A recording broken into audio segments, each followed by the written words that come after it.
En 2030, le chef d'entreprise ou la chef d'entreprise qui dira encore « mon entreprise » sera en voie de disparition. Seuls auront survécu ou survivront ceux qui diront « notre entreprise ». Je vais le montrer que la structure de l'entreprise change, le management de l'entreprise change, les relations avec les clients sont en train de changer. Ceci nécessite que je vous parle un peu des tendances des industries de 2030 qui sont déjà en train de se dessiner aujourd'hui. Parce que les progrès de la science, les progrès de la technique vont à une vitesse extraordinaire que l'on qualifie d'ailleurs d'accélération exponentielle. Ceux qui ont fait un peu de maths savent la différence entre une évolution linéaire et une évolution exponentielle. Nous sommes dans une évolution exponentielle en ce moment. Mais 15 ans, ça a l'air très loin. 2030, 15 ans à peu près. Mais 15 ans avant, c'était l'an 2000. Et en l'an 2000, comme vous le voyez, l'iPhone et l'iPad n'existaient pas. Google venait à peine de naître. Vous pouvez lire ici ce qui nous semble tellement évident aujourd'hui ne l'était pas du tout à cette époque-là. C'était seulement il y a 15 ans. Nous étions 6,5 milliards d'habitants sur la planète. Nous sommes 1,5 milliard de plus. Et en 2030, nous serons 8,5 milliards.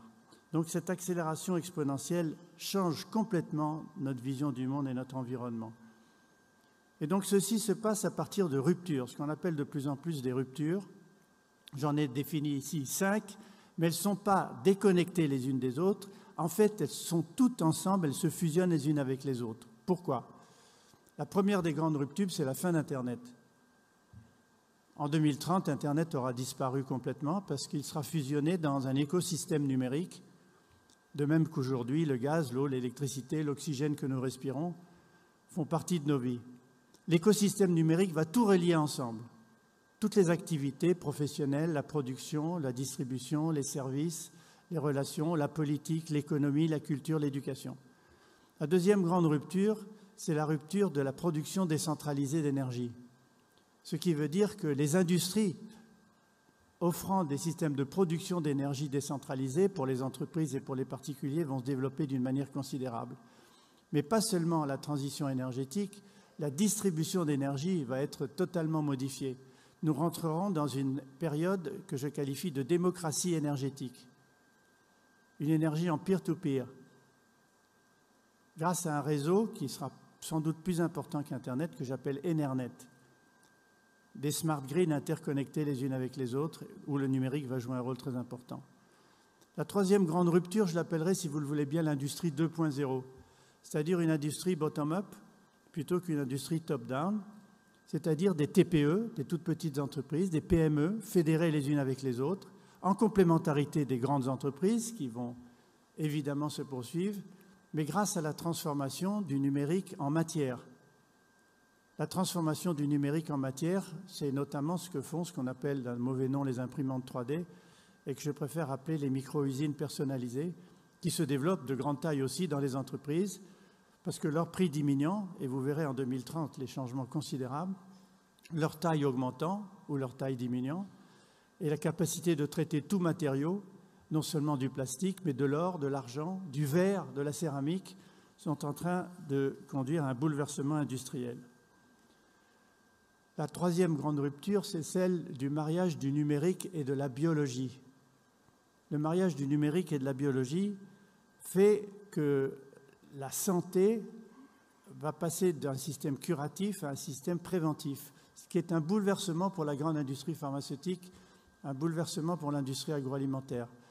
Grâce aux différents trackers, les gens vont pouvoir mesurer de plus en plus les effets de leur comportement sur leur santé. Et l'entreprise va entretenir le capital santé en 2030 des personnes qui travaillent, beaucoup plus que maintenant avec la participation de chacun. Donc la fusion du numérique et du biologique, la fusion du numérique et du matériel. Et pour être complet, je dirais que le plus surprenant peut-être en 2030 et nous y sommes déjà, c'est le passage de l'ère de la communication à l'ère de la symbiose. Ce terme paraît très scientifique et paraît trop fort, mais vous le connaissez, vous le comprenez. Si on fait un sondage, on pose aux gens la question « Qu'est-ce qui vous avait semblé dans les sciences et les technologies le plus frappant au cours de ces 30 dernières années ?» Une grande majorité répondra « la communication ». Et maintenant le smartphone, les tablettes, les réseaux, les satellites. Mais nous entrons dans une ère qui va dépasser la communication, que j'appelle l'ère de la symbiose, c'est-à-dire une interaction de plus en plus étroite entre notre corps, entre nos bureaux, entre nos entreprises et l'écosystème numérique dans lequel désormais nous baignons. Et ceci va être amplifié par le mariage de plusieurs sciences qui construisent et qui constituent une frontière, enfin la diminution d'une frontière entre le biologique, le matériel, l'électronique et le numérique. En abrégé, on les appelle les NBIC, les nanotechnologies, les biotechnologies, les infotechnologies et les sciences cognitives. Donc la fusion de ces différents domaines va créer la symbiose avec le numérique, de nos corps avec l'écosystème numérique dans lequel nous entrons. Nous devenons progressivement, et vous l'êtes déjà, en descendant l'escalier tout à l'heure, je voyais tous les écrans allumés devant vous, sur vos genoux, soit des ordinateurs, soit des tablettes, soit des smartphones. Vous êtes déjà, mesdames et messieurs, des hommes et des femmes augmentés. Vous avez des fonctions, 5 ou 6 de plus que celles avec lesquelles vous êtes nés. Vous avez une fonction d'ubiquité avec les webcams, vous pouvez voir en temps réel ce qui se passe à des endroits. Vous avez une fonction d'orientation avec votre GPS. Donc vous êtes des hommes et des femmes augmentés. Ça a déjà commencé cette année, depuis déjà assez longtemps déjà. Ça a commencé à partir du moment où on a porté sur soi des outils pour pouvoir travailler, pour pouvoir faire en sorte que notre portefeuille, notre montre nous donne l'heure. Vous voyez, c'est la personne de gauche, le numéro 1.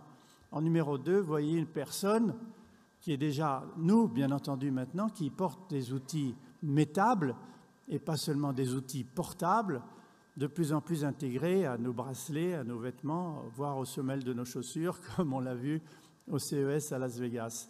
Et puis, vous voyez, la troisième étape, c'est que les smartphones, les ordinateurs puissants que nous avons dans nos poches se transforment de plus en plus en télécommande universelle. Vous voyez cette personne, elle est au centre d'un cercle, elle communique avec tout son web personnel, le web qu'elle porte sur elle ou le web qu'elle a autour d'elle, un web d'outils personnels qui communique avec ce télécommande universel qui s'appelle maintenant le smartphone. Et vous voyez que vis-à-vis de la voiture, et ce sera de plus en plus le cas avec la voiture électrique, vis-à-vis de la maison, vis-à-vis du bureau, et vis-à-vis de ce que l'on appelle de plus en plus la ville intelligente, la symbiose entre le corps, notre travail avec notre environnement se réalisera de plus en plus en 2030. Alors il faut parler aussi des différents modèles de l'entreprise de 2030 qui sont en train de naître. Ils ont déjà commencé maintenant, c'est ce que j'appelle les disrupteurs. Les disrupteurs nous donnent certains des modèles de l'entreprise de 2030. Vous allez voir ici sur cette diapo, c'est dommage que d'ailleurs la diapo soit petite pour les personnes du fond. Il y a un immense écran, mais il y a des choses qui ne servent à rien dessus. Je le dis pour les organisateurs, c'est pas grave, c'est juste une petite critique. Je pense à toutes les personnes du fond de la salle. J'ai des super diapos avec des choses pas mal faites. J'ai passé beaucoup de temps à les faire. Et vous allez malheureusement voir des diapos sur un tout petit écran en haut. Et moi, j'ai un écran de contrôle qui me permet à peine de lire ce que je veux vous dire. Mais enfin, je vais essayer quand même de vous le dire. Excusez-moi les organisateurs, mais je fais une petite remarque. L'art de la disruption, c'est la nouvelle génération des entreprises qui grandissent les plus vite que jamais on a vu une croissance d'entreprises dans le monde depuis l'existence des entreprises. Vous les connaissez, c'est Uber, c'est Instacart, c'est Airbnb, c'est Netflix, c'est Twitter, c'est WhatsApp, Facebook, Google. Comment ces entreprises ont fait pour grandir aussi vite? Écoutez bien ce que je vais vous dire. Elles représentent une fine couche qui se superpose à des énormes systèmes de distribution, quels qu'ils soient, bancaire, transport, assurance, hôtellerie. Donc une fine couche qui se superpose à des énormes systèmes de distribution. Où résident les coûts? et qui, grâce à des algorithmes qui mettent en relation l'offre et la demande, s'interfacent avec la multitude de gens où se trouve l'argent. Vous avez compris? Une fine couche au-dessus d'énormes systèmes de distribution où se trouvent les coûts, qui s'interfacent avec une multitude de gens où se trouve l'argent. Voilà le secret de l'art de la disruption. Et ça va plus loin. C'est qu'il se transforme en plateforme. Le modèle de l'entreprise de 2030, il y en aura traditionnel, des pyramidales, verticales, hiérarchiques, bien entendu. Mais de plus en plus, les entreprises sont des plateformes. Je vais l'expliquer, je vais vous donner des exemples.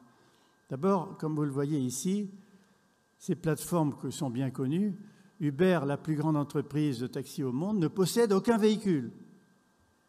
Facebook, un des plus grands producteurs de contenu de médias, ne crée aucun contenu, ou très peu.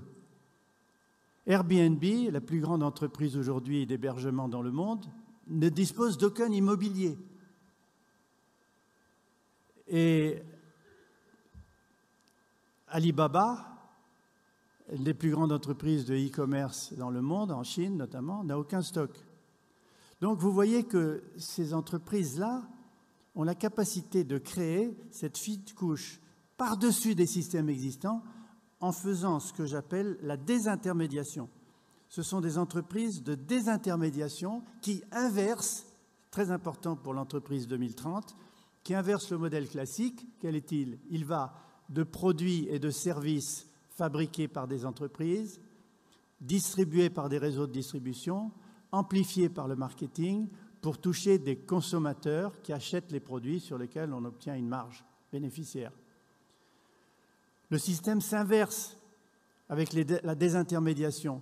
Ce sont les clients, les usagers qui, de l'autre côté, contribuent dans les plateformes à créer de la valeur ajoutée, à créer du big data que réutilisent les dirigeants de ces plateformes pour les revendre à d'autres ou les revendre encore aux clients avec une valeur ajoutée à laquelle eux-mêmes ont contribué. Donc il faut bien comprendre que ce modèle de 2030 est un modèle qui est déjà en cours aujourd'hui et qui va s'imposer de plus en plus pour les entreprises. On va le voir dans un instant, la fin de la vision hiérarchique, l'établissement des plateformes, la transformation du pouvoir pyramidal en un pouvoir transversal. Donc tout ceci, ce nouveau modèle, cette désintermédiation, ces disrupteurs, on les a couverts sur le terme d'ubérisation. L'ubérisation, c'est quoi? Vous le voyez un peu ici avec toute une série d'entreprises consacrées au transport, à la nourriture, à l'hébergement, aux services de proximité. Vous le voyez sur cette diapo, malheureusement trop petite, mais si vous essayez de deviner un petit peu, vous voyez une fourchette, vous voyez une voiture. Donc, tout ceci veut dire que des petites entreprises, maintenant des moyennes et des très grandes, ont créé la désintermédiation des structures traditionnelles en faisant le tour et en offrant des services et des produits beaucoup plus rapidement et de manière beaucoup plus personnalisée que ça n'a jamais été le cas avant. Donc voilà les modèles de l'entreprise de 2030 qui se mettent en place progressivement. Mais attention, c'est que certains ont été tellement vite et sont devenus tellement puissants qu'ils se positionnent en termes de monopole, en quelque sorte. C'est le cas de ce qu'on appelle GAFAMA, Google, Apple, Facebook, Amazon, Microsoft, Alibaba, et Natu, Netflix, Airbnb, Tesla, Uber. GAFAMA et Natu sont des entreprises qui ont cru très rapidement, je l'ai expliqué comment, et qui créent aujourd'hui un véritable monopole. On est obligé de passer par eux. En quelque sorte, ils nous ont esclavagisés, si je me permets cette expression trop forte, mais c'est pour vous faire un peu rigoler. Ils nous ont transformés en pronétaires, le terme que j'ai créé en 2003 dans mon livre « La révolte du pronétariat », c'est-à-dire ceux qui sont pour et sur le net, nous tous, pronétaires de tous les pays, unissez-vous. Donc ils nous ont transformés en pronétaires, c'est-à-dire que, en raison du win-win, Google m'apporte des moteurs de recherche dont j'ai absolument besoin, Amazon des livres que je trouve très vite, Facebook des contacts avec mes amis. Donc grâce à ce win-win, j'ai besoin d'eux, ils ont besoin de moi. Le big data que je crée dans tous ces services leur sert avec des moteurs de recherche extrêmement puissants, avec de l'intelligence artificielle, avec des systèmes de pattern recognition, de dégager de cette nuit d'or, on a parlé de gisement de pétrole tout à l'heure, on a de dégager de cette mine d'or des produits nouveaux qu'ils vont revendre, c'est sur lesquels ils font leurs bénéfices. Je continue à lire dans la presse que des journalistes appellent Google le moteur de recherche ou Google l'entreprise de publicité. Ça n'a plus rien à voir. Ce sont des plateformes d'intelligence collaborative, c'est-à-dire des systèmes qui reçoivent, qui donnent et qui re-reçoivent de ce qu'ils donnent pour créer constamment du nouveau et innover. Donc attention, ces monopoles deviennent des entreprises États. Nous sommes des États-nations pyramidaux avec un président, un premier ministre, un roi ou une reine en haut et puis des électeurs en bas, pas dans les royautés, mais enfin bon. Et ces systèmes pyramidaux sont déstabilisés par les entreprises États que sont devenues GAFAMA et Natu. C'est-à-dire qu'ils ont la capitalisation boursière et surtout le cash plus important que certains États. En plus, ils ne payent pas d'impôts dans les pays où ils travaillent, ils peuvent distribuer leurs profits et leurs bénéfices un peu partout. Et donc, le véritable danger, c'est qu'ils peuvent, quand ils veulent, s'ils le veulent, racheter l'industrie automobile d'un pays. Je ne vous donne pas de détails sur les nôtres, par exemple. Donc, voilà pourquoi ils sont à la fois utiles, c'est à la fois du win-win, et en même temps, c'est difficile et c'est dangereux de ne pas essayer de résister contre cette vision monopoliste. Alors, comment faire pour arriver en 2030? Quelle stratégie faut-il employer pour être compétitif? D'abord, l'entreprise digitale ou numérique dont on nous parle le plus souvent va être nécessairement gérée par des gens qui ont cette culture du numérique. Et la culture du numérique, on en a parlé tout à l'heure, elle se forme, vous êtes là, et ce genre de colloque est là pour aider à la développer. Mais je pense que les DSI sont en voie de disparition. Excusez-moi, il y en a plein dans la salle, mais ils comprennent ce que je veux dire. Les DSI sont en voie de disparition parce qu'on va voir à venir de plus en plus, c'est les CDO, c'est-à-dire les Chief Digital Officers, que l'on peut traduire en français par les directeurs de l'intégration numérique, les DIN, les DIN. Les DIN vont être plus proches du management du CEO, enfin du PDG, que n'ont jamais été des responsables techniques dans l'entreprise, les directeurs de recherche ou les directeurs techniques. Le DIN va jouer un rôle absolument fondamental pour faire en sorte que l'entreprise digitale, et ça c'est la stratégie fondamentale qu'ont déjà engagée une quinzaine de grandes entreprises françaises, puisqu'on parle de la France du CAC 40, c'est de transformer l'entreprise de manière numérique, du haut vers le bas, du bas vers le haut. C'est-à-dire pas seulement en ayant un site web ou en comptant le nombre de likes sur leur site Facebook, ce qui est ridicule. Ils disent « Ah ben, je suis sur Internet ». Bon, c'est la transformation complète de l'entreprise depuis la relation des gens entre eux pour le management et la productivité managériale en utilisant tous les algorithmes et les applis nécessaires, pas en termes de silos, mais de manière transversale. C'est la formation interne avec les MOOC ou les SPOC. Les SPOC, c'est les Specialized... les MOOC, vous savez ce que c'est, les Massive Online Organized Courses. Et les SPOC, c'est les cours spécifiques faits par les entreprises, pour les entreprises sur leur intranet notamment, ou pour des clients extérieurs. Et donc, grâce à ces techniques digitales, le DIN va pouvoir aider à transformer la stratégie de l'entreprise. Et aussi, surtout, la relation qu'on appelle CRM, Customer Relation Management, c'est-à-dire la relation numérique avec les clients, qui est plus seulement le marketing numérique. Tout ça, c'est un peu ringard. C'est l'intégration complète de tous les outils numériques dans la relation avec le client, pour que le client soit non seulement un acheteur ou une acheteuse, mais aussi un producteur. Donc voilà les importances de cette stratégie numérique pour 2030, et déjà beaucoup y sont engagés. Alors cette entreprise 2030, je vais vous dire des choses sur sa structure et sur son management. D'abord, sur sa structure, on est en train de passer, et on y sera de plus en plus, ceux qui n'y seront pas auront disparu, comme je l'ai dit, ceux qui diront « mon entreprise » plutôt que « notre entreprise », en train de passer d'une forme de pouvoir fondée sur des rapports de force, la compétitivité et la concurrence, qui restera nécessaire, mais d'une manière différente, aux rapports de flux. Les rapports de flux, ce sont des rapports d'échange d'informations, d'échange de connaissances, d'échange de biens et de services, d'échanges qui permettent de savoir ce que l'on donne et de savoir ce que l'on reçoit. Donc ce sont des échanges qui se fondent sur l'information. Sans information, je ne sais pas ce que je donne et je ne sais pas ce que je reçois. Mais cette information en temps réel permet de s'adapter constamment, comme le réservoir que vous voyez qui se remplit et qui se vide en même temps, en haut. Alors que dans le cas du rapport de force, c'est un rapport binaire. Tantôt l'un prend le dessus, tantôt l'autre doit le reprendre. C'est ce qu'on appelle une escalade. On l'a vu dans les rapports de force pour les armements, on le voit dans les rapports de force des partis politiques, entre les syndicats et le patronat. Ces rapports de force sont dépassés dans l'entreprise de 2030. Les rapports de flux doivent conduire à ce que j'appelle le pouvoir latéral par rapport au pouvoir pyramidal que vous voyez en dessous. La pyramide hiérarchique du pouvoir, elle est nécessaire à cause du contrat de travail et à cause du code du travail. Le contrat de travail précise qu'une personne vend son temps à une entreprise qui lui donne des directives à exécuter pendant ce temps. Donc, si vous vendez votre temps à une entreprise et qui vous paye pour ça, elle est obligée de vous surveiller. D'où les lieux de surveillance qu'ils appellent des bureaux et des entreprises entre quatre murs. D'où une hiérarchie de personnes qui surveillent ce que font les autres pour être sûr que dans le temps qu'on vous paye, vous faites le travail qu'on vous a demandé de faire.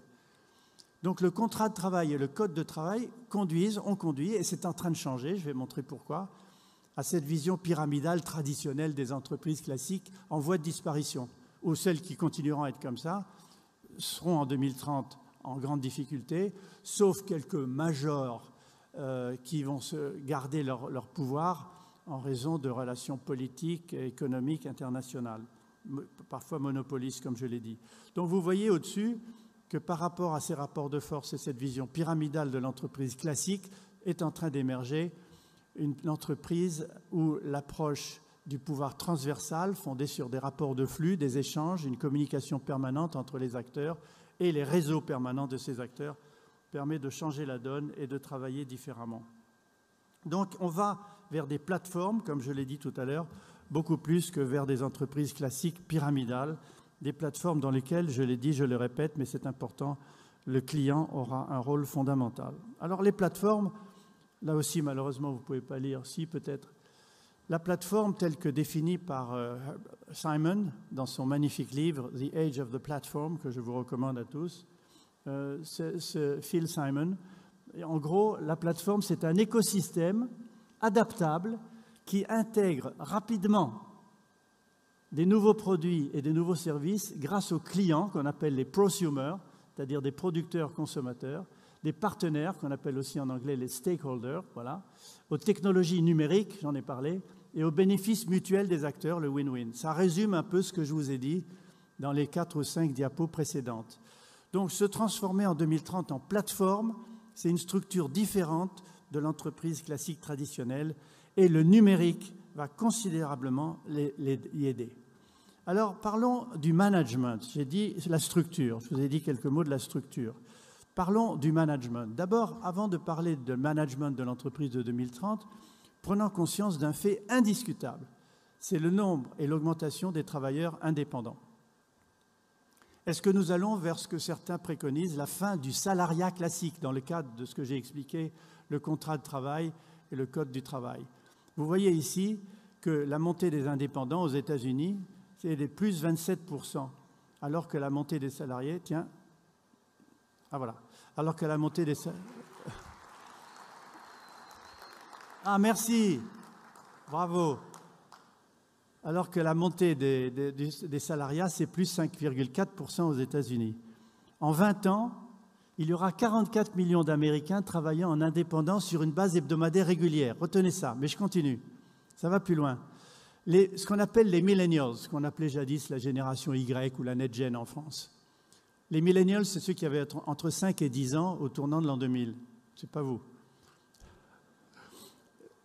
Et ces millennials sont en train de bouleverser le monde. Alors, ce n'est pas la peine de vous refaire un dessin sur des livres ou des conférences précédentes. Mais vous voyez que ces millennials représentent déjà 30% des indépendants dont je vous ai parlé aux États-Unis.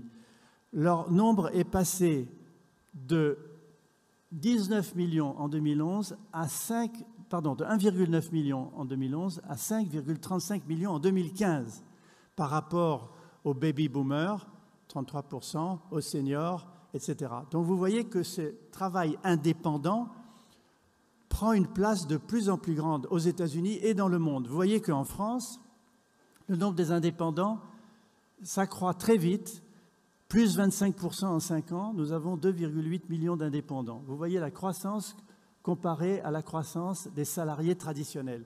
Qu'est-ce que ça veut dire? Ça veut dire que de plus en plus de ces indépendants, qu'on appelle aussi aux États-Unis des slashers, des freelancers ou des freelancers, sont capables de désintermédier des entreprises par leur auto-entrepreneuriat et en réseau. Je répète ce que j'ai dit sur l'écosystème numérique. Cette génération-là sait que dans l'écosystème numérique, en 2 clics de souris ou en 3 doigts sur une tablette, ils ont les gens et les outils nécessaires pour lancer ce qu'ils veulent lancer. Vous comprenez bien? C'est autour d'eux en permanence. Ils peuvent trouver les gens dont ils ont besoin. Je vais vous montrer des logiciels dans un instant qui permettent de le faire.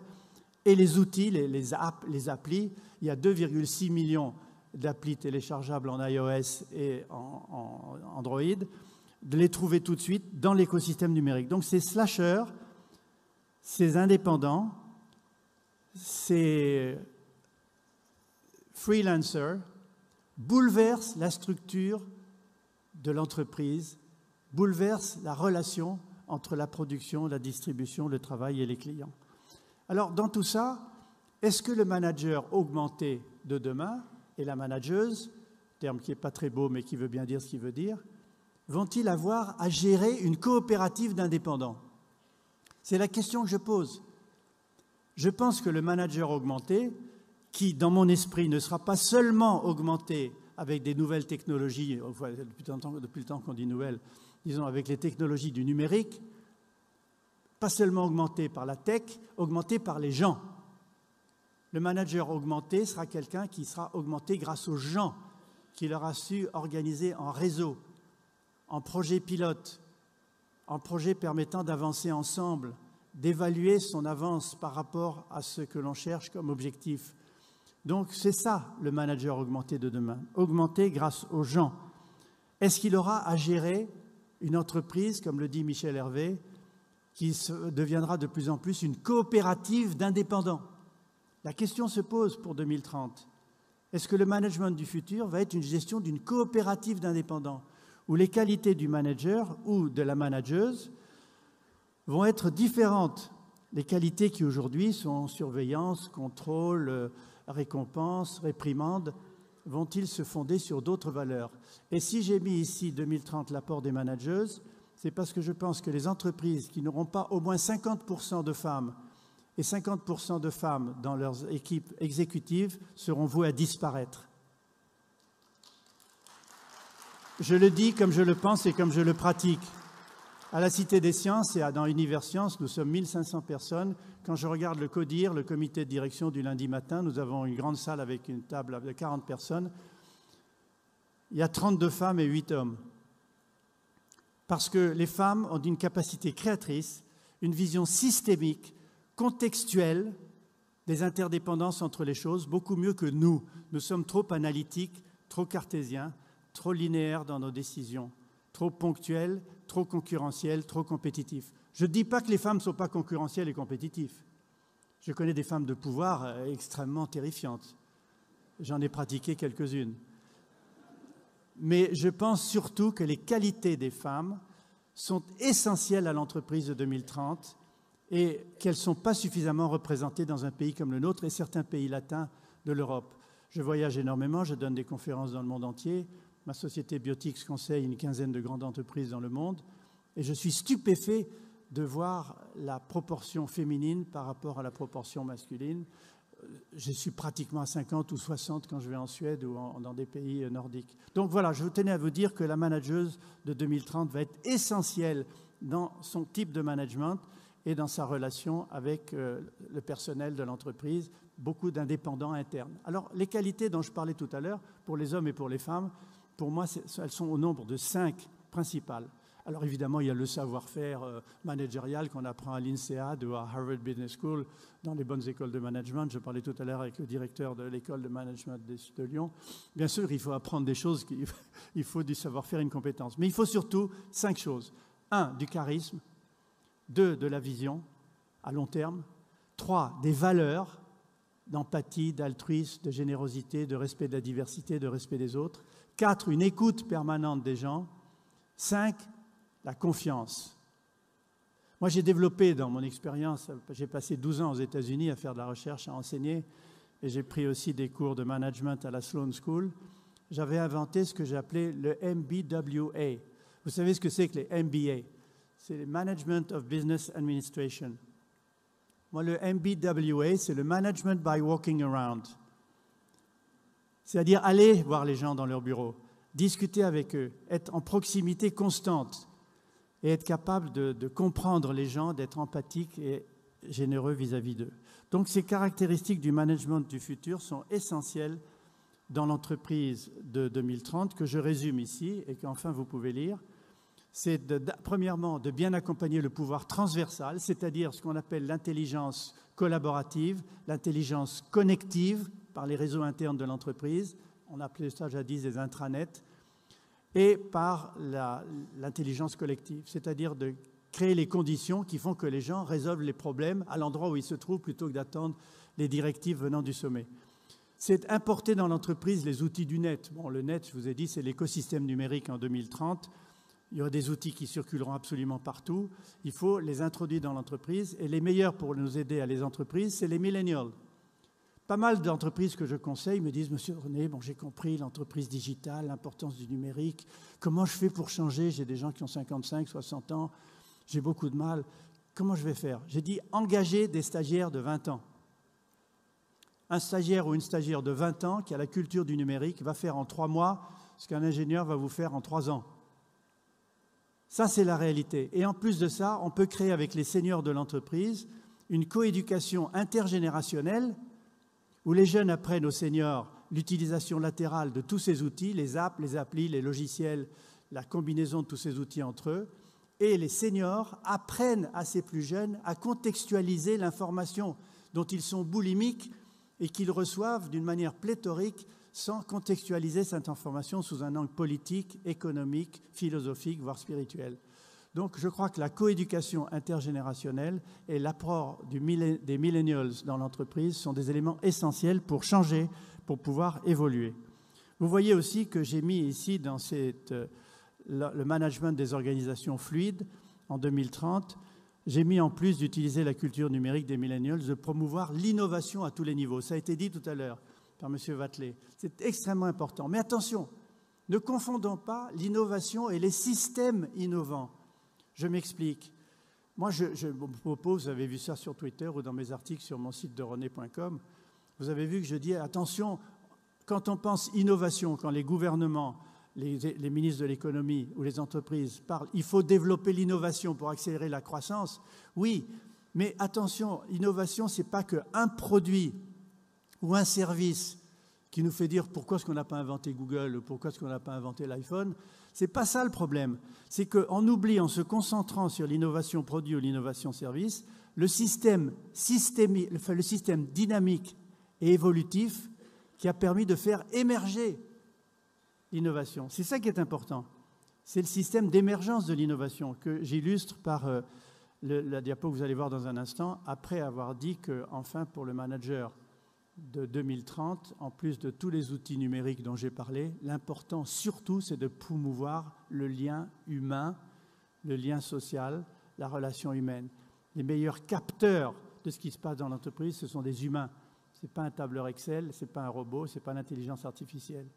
Donc, pour savoir ce qui se passe, les tendances, écouter, j'ai parlé d'écoute et de confiance tout à l'heure, c'est de promouvoir le lien humain et le lien social. Alors, l'innovation, traditionnellement, l'innovation linéaire, c'est la découverte qui conduit à une publication, l'invention qui conduit à un brevet, l'innovation qui conduit à un produit et à un service nouveau. Ça, c'est traditionnellement linéaire. Moi, je vous ai représenté ici l'émergence des systèmes innovants. Qu'est-ce que j'entends par un système innovant ? Question. Internet, est-ce que c'est une innovation? Ben oui, ça nous aide à communiquer, les réseaux sociaux. Non. Internet, c'est un système innovant parce qu'il est fondé sur un protocole qui s'appelle le TCP/IP. Il est fondé sur des moteurs de recherche, il est fondé sur de l'email, il est fondé sur des bêta-testeurs, il est fondé sur toute notre coopération. Donc c'est un système innovant. Autre question. Est-ce que le GPS de votre voiture, qui vous a peut-être amené ici, c'est une innovation? Ben oui, ça m'aide à m'orienter dans les rues. D'accord. Mais c'est surtout un système innovant, parce qu'il faut un satellite qui envoie une fréquence que ma voiture comprend et pas celle d'à côté. Un écran tactile, des logiciels dedans. Donc c'est un système. Je vais vous faire rigoler, mais le post-it aussi, c'est un système innovant. Le post-it, c'est un petit papier jaune qui est enduit d'une colle qui ne colle pas. De cette sorte qu'on peut gribouiller n'importe quoi dessus, le coller sur les murs, sur les papiers et l'envoyer partout. C'est donc un système innovant, parce qu'il fait partie de l'environnement de bureau et il utilise des outils qui sont le papier et la colle, qui sont essentiels. Donc, pensons en termes de système innovant. Regardez mon schéma.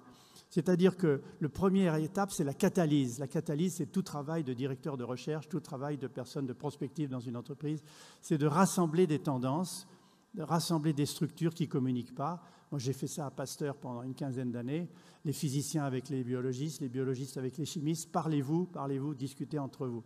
Deuxièmement, c'est la convergence, avec le « E » qui devrait rentrer dedans d'ailleurs. C'est la convergence qui fait en sorte que l'on rassemble des tendances, on les fait converger vers des points. Que sont ces points? C'est les points d'émergence. C'est à partir de cette convergence que vont émerger des systèmes innovants. Et donc, ensuite, l'entreprise les met en application. Donc, comprenez-moi bien, je ne suis pas contre l'innovation, entre guillemets, c'est plus court à dire que les systèmes innovants. Mais ce sont des systèmes innovants qu'il faut promouvoir dans vos entreprises. Des systèmes innovants sociétaux, c'est-à-dire l'organisation, des systèmes innovants digitaux, des systèmes innovants de produits. Système innovant plutôt qu'innovation qui bloque l'esprit et qui fait oublier le processus qui conduit à l'émergence des systèmes. Comment on va travailler en 2030 dans les bureaux et le travail quotidien? Alors évidemment, dans les bureaux et le travail quotidien, tout va changer à cause de la symbiose, les outils symbiotiques dont j'ai parlé, je ne vais pas revenir dessus. Mais déjà, les écrans tactiles, le toucher, c'est une symbiose entre un écran et vous. Il y a de plus en plus de systèmes qui vont permettre de communiquer directement du cerveau vers les machines. Ce n'est pas du tout de la science-fiction, c'est une réalité que vous retrouverez sur mon site de rené.com ou sur mes tweets si vous suivez le fil de @renéjoël.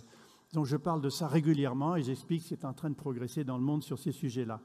Donc la symbiose va être de plus en plus importante dans le travail de nos bureaux. Mais un peu plus en détail, rentrons plus dans le détail.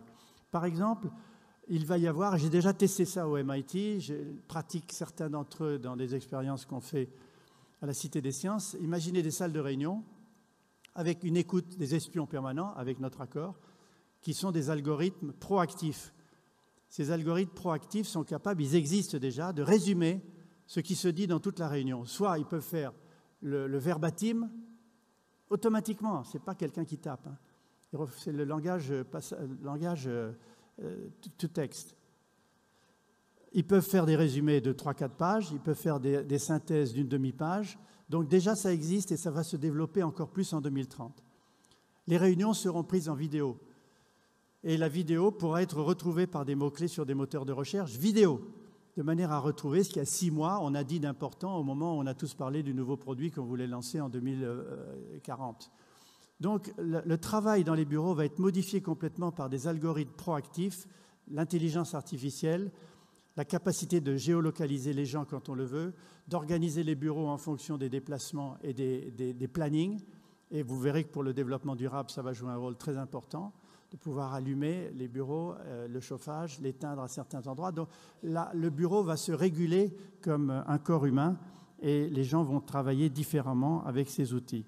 Le problème, voyez-vous, va être de se débrancher, c'est-à-dire de faire la frontière entre le travail professionnel, le travail personnel, les loisirs. Pourquoi? Parce qu'on sera connecté en permanence dans l'écosystème numérique. De plus en plus, on parle, nous on le pratique à Universcience, le BYOD, ce mot bizarre, veut dire en anglais « Bring your own device ». Beaucoup d'entreprises se sont aperçues que les gens ont des outils plus performants que ceux qu'on leur donne dans l'entreprise. Il y a encore des écrans verticaux avec des claviers et des débits de 2 mégabits sur les ordinateurs des entreprises. Alors que les gens chez eux ont la fibre optique bien souvent, que les gens chez eux ont des tablettes, ils ont des smartphones. Et donc beaucoup d'entreprises aux États-Unis et en Europe permettent aux gens de venir avec leurs outils. Ce qui veut dire que si on vient avec ces outils, la vieille notion de télétravail change complètement. On n'est plus du tout dans tout ce que vous voyez apparaître sur cet écran. Le télétravail, rappelez-vous, c'était à l'époque où Thierry Breton avait fait son rapport, c'était ou le travail à la maison ou le travail au bureau, ou. Pas du tout. Il y a entre les deux une infinité de possibilités qu'on appelle les activités à distance. Quand vous êtes dans un taxi, vous dictez à une secrétaire ou à un collaborateur un mémo. Quand vous êtes ici, certains m'écoutent, mais il y en a qui travaillent aussi sur leur smartphone ou leur tablette. Donc le travail à distance est rendu complètement possible avec ces outils numériques et crée une condition particulière qui est quasi juridique, c'est de savoir comment aider les gens à faire la frontière entre le travail professionnel et le travail mouvant. Et comment c'est comptabilisé sur le plan du salaire ou des honoraires ou du travail indépendant dans lequel j'ai parlé tout à l'heure. Les gens peuvent résister à une demande d'un supérieur un samedi matin disant « j'ai besoin de ce tableur Excel pour lundi d'urgence ». Dites non, je refuse, je suis avec mes enfants ou je fais du surf, ce qui est mon cas. Donc, et en même temps, ce n'est pas considéré comme pénalisant dans votre dossier de refus d'obtempérer un supérieur. Donc juridiquement, cette question de pouvoir travailler quand on veut, comme on veut, à distance, et en même temps de ne pas répondre à la hiérarchie traditionnelle est essentielle. Et la deuxième chose, c'est de former les gens à la gestion de l'information et du temps. Ça se gère, ça existe, il y a des programmes pour ça. La plupart des psys d'entreprise, et il y en a partout, nous on en a, et je les consulte souvent pour discuter de ce que les gens leur disent. Le burn-out, c'est dû principalement, dans 80% des cas, presque 90% des cas, au paradoxe de la rareté du temps et de la pléthore d'informations. Les gens disent « je n'ai pas assez de temps pour lire mes emails et les traiter.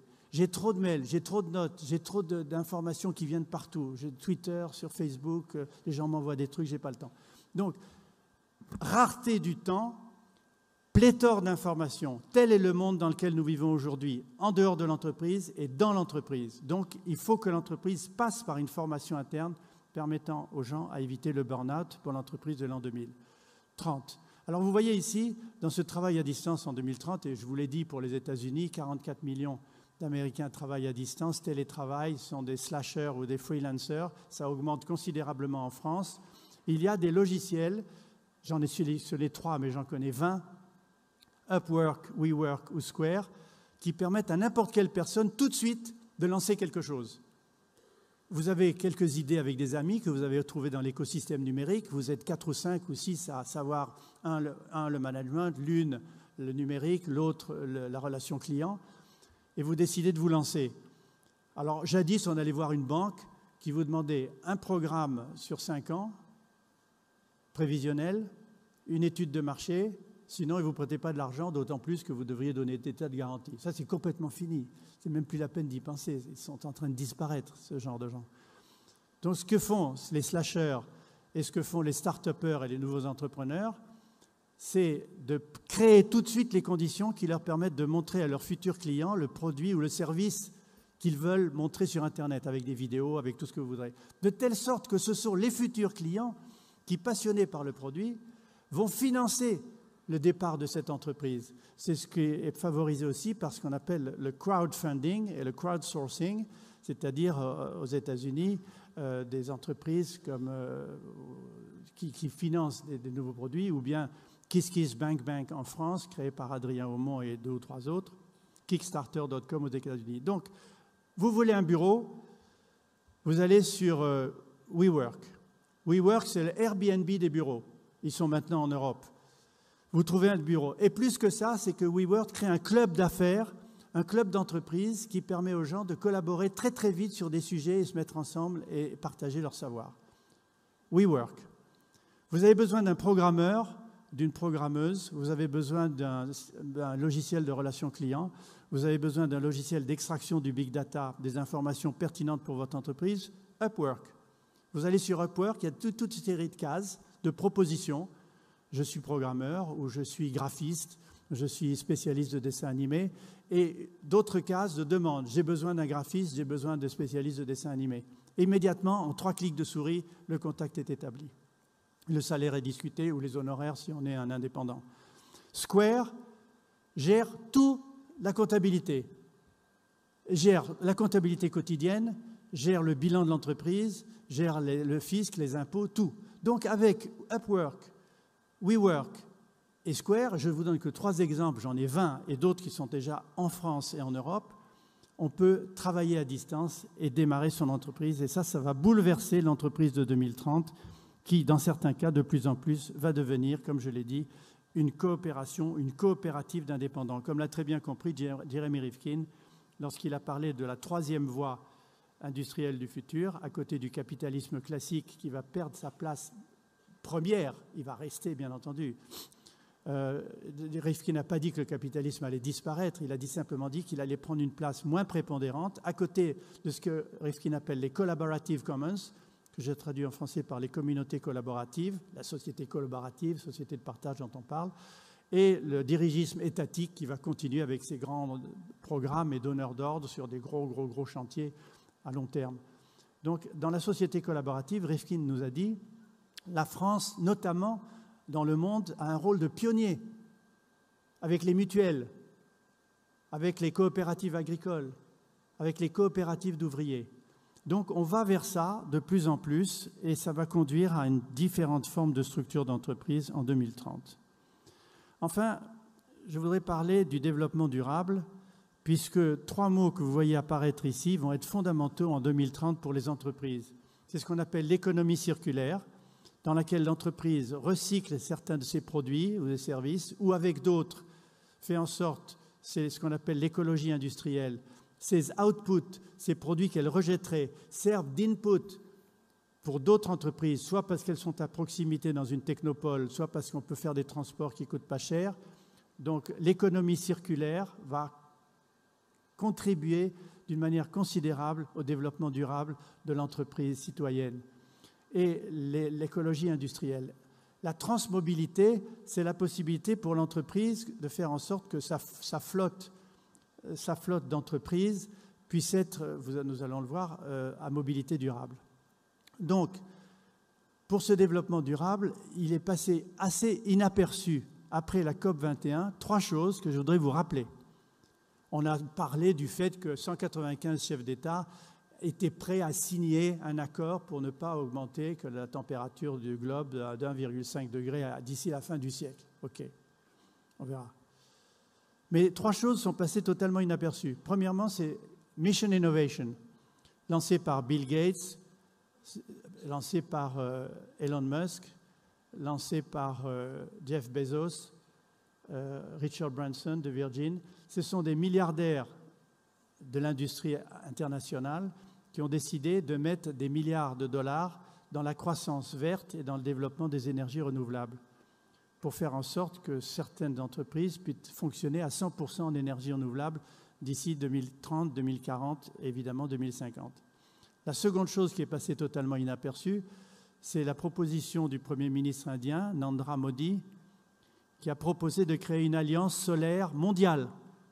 129 pays ont décidé d'y souscrire, c'est-à-dire de participer et d'échanger tout ce que l'on sait sur l'augmentation du rendement des panneaux photosolaires ou du solaire photovoltaïque, de diminuer les coûts, de créer des conditions d'interdépendance avec des systèmes de stockage qui existent, malgré ce que nous disent les nucléaristes et les gens des énergies fossiles.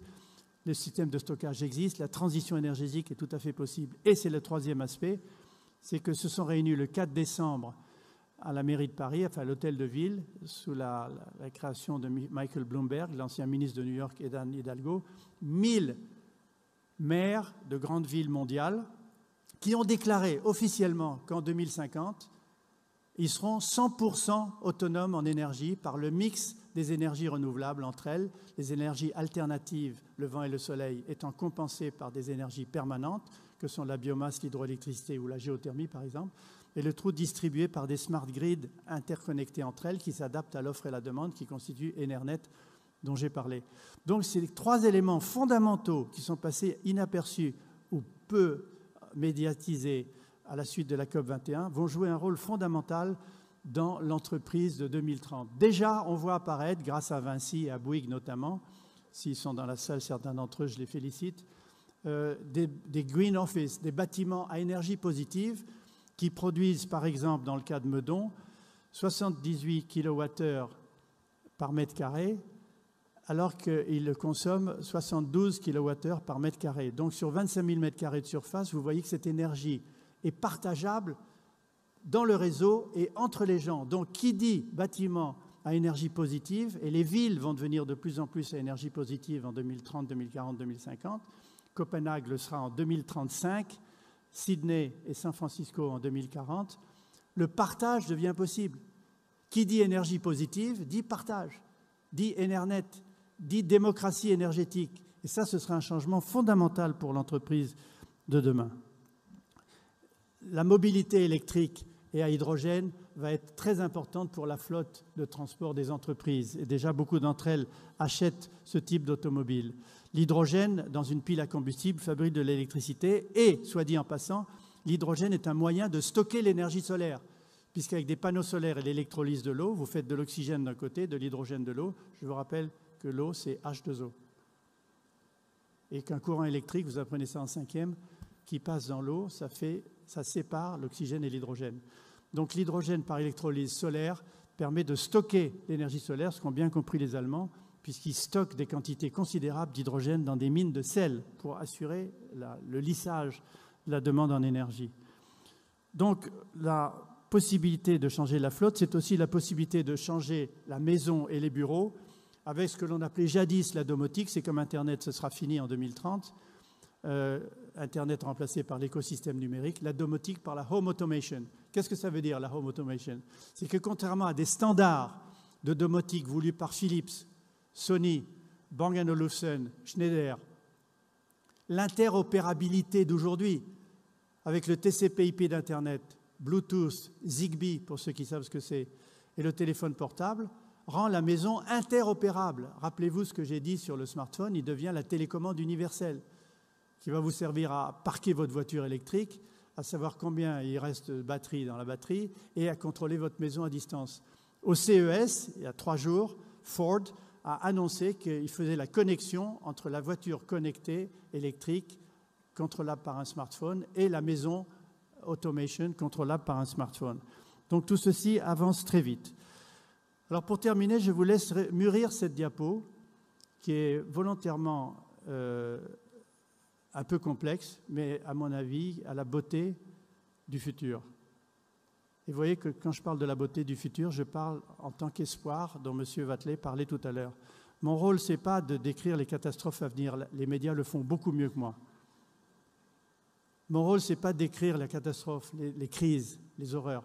Mon rôle, c'est d'être à la fois réaliste, pragmatique, positif et en même temps constructif. Positif, constructif, réaliste et pragmatique.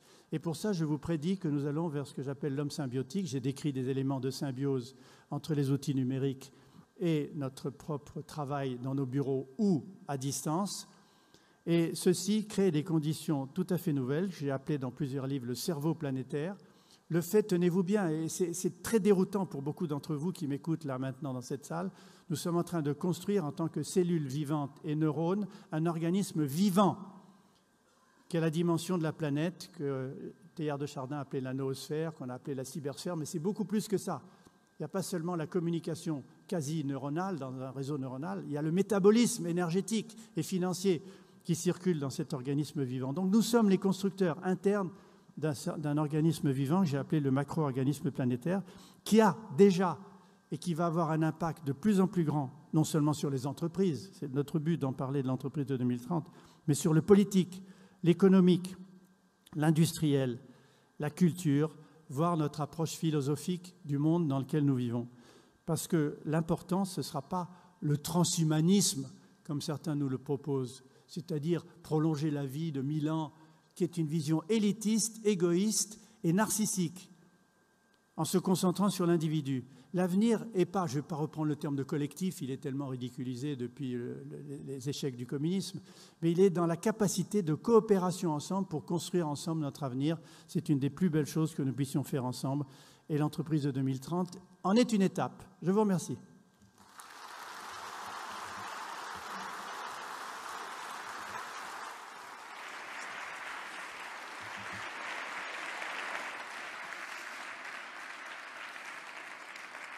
J'espère que vous vous êtes reconnus.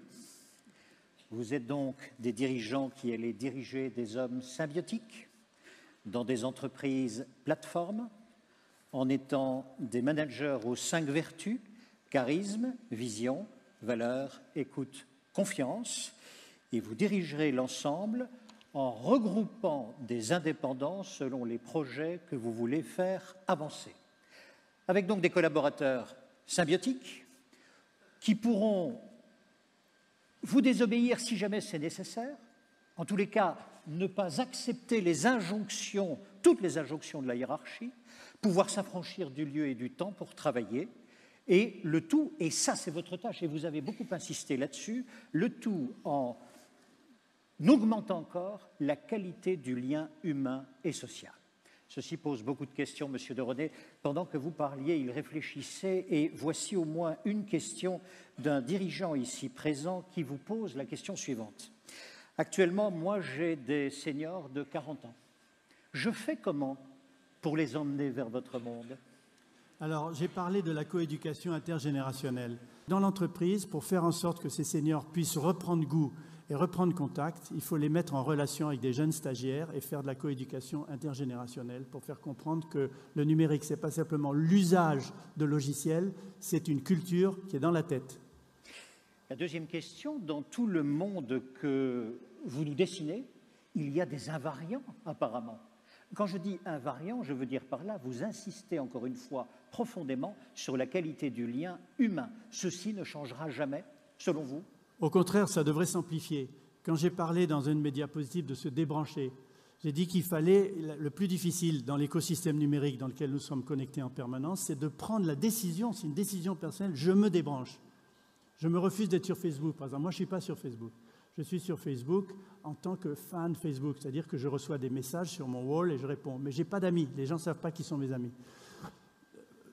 Je ne veux pas. Je ne veux pas être trop sollicité.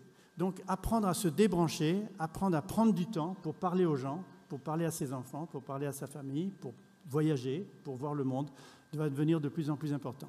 Donc, les qualités du lien humain et du lien social vont nécessairement s'amplifier en réaction à ce monde numérique, à ce monde d'écran, à ce monde de clics et à ce monde d'écran tactile dans lequel nous sommes rentrés. Une dernière question pour l'ensemble des dirigeants qui se trouvent ici. Quel est le conseil immédiat que vous donneriez? C'est-à-dire pour un entrepreneur aujourd'hui qui développe ses affaires, mais qui se dirige inéluctablement, semble-t-il, vers un monde voisin ou identique à celui que vous avez dessiné, que lui faut-il faire immédiatement? Speak English, read English, be fluent in English, travel, listen to people, read information on the internet, go to a search engine, put a search engine on your own computer, like Google, which you can download Google on my computer, and particularly be completely bilingual, which means that you will understand what the Chinese do, what the Indians do, what the South Americans do, because all this communicates in English. Otherwise, you're doomed. You are analphabète dans le monde d'aujourd'hui.